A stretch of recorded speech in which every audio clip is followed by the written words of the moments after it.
At 300 kilogram, Nick, with his head plunged into a large bowl of spaghetti, had stopped breathing. His hands and feet were bound with wire, and there was a noticeable bruise on the back of his head. Police officers Jack saw a bucket under the table and crouched down to smell it, instantly feeling dizzy and nauseous from the stench of vomit. The autopsy revealed that Nick's cause of death was surprisingly attributed to overeating, leading to fatal consequences. What's chilling is that Nick's stomach had almost burst from the food, resulting in massive internal bleeding and death. Considering the circular bruise on the back of Nick's head, it seemed someone had held a gun to his head, forcing him to eat continuously until he was literally stuffed to death. The ultimate conclusion was that Nick had been eating continuously for over 8 hours before his demise. At the crime scene, police also found 2 supermarket receipts, indicating that the culprit had left midway to buy food for Nick to consume. If the killer's intention was murder, why didn't they just shoot Nick?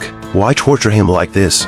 Just when everyone was wondering, another new murder occurred, and the victim died a tragic death in the office. When police officers Jack arrived at the scene, he found something eerie. In that photo on the desk, the victim's wife's eye sockets were painted blood-red with fresh blood by the culprit. What's even more chilling is that the victim was vaccinated and died, and the culprit used the victim's blood to leave a word on the floor. When the assistant informed Jack of this crucial detail, he realized something. But Jack didn't pay attention to this finding until the assistant produced a bottle containing fragments and told Jack that the culprit forced Nick to swallow him. When Morton couldn't help but start investigating, he returned to the scene of the first murder, opened the refrigerator, and found no abnormalities. But at that moment, he discovered scratches on the floor left by the refrigerator when it was moved. And upon comparison, the missing piece exactly matched the fragments in the bottle. It was obvious that the culprit was directing the police. When they moved the refrigerator, sure enough, Jack found 2 words written by the culprit on the wall behind the refrigerator: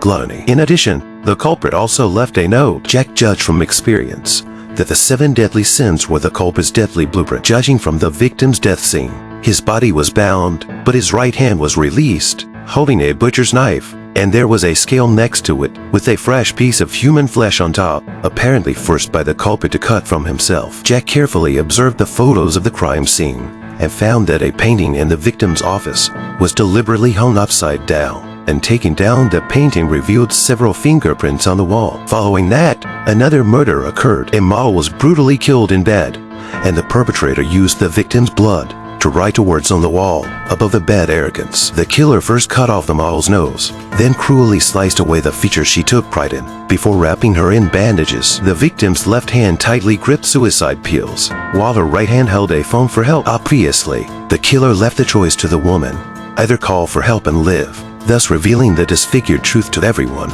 or commit suicide to end the suffering. In the end, the woman chose to take the pills and end her life. Just like the word at the head of the bed, she paid with her life for her arrogance. After Jack finished his investigation and returned to the police station, a yellow taxi stopped at the entrance, from which a man covered in blood emerged and followed closely behind. He then entered the police station. Suddenly, a voice came from behind, causing Jack to hastily draw his gun at the blood-covered man. Despite Jack's visible agitation, the man remained calm and gracefully placed his face on the ground, raising his hands slowly. Colleagues quickly handcuffed him, but were startled by the blood covering him. Jack couldn't believe that the twisted killer he had been tirelessly searching for had actually surrendered at the police station.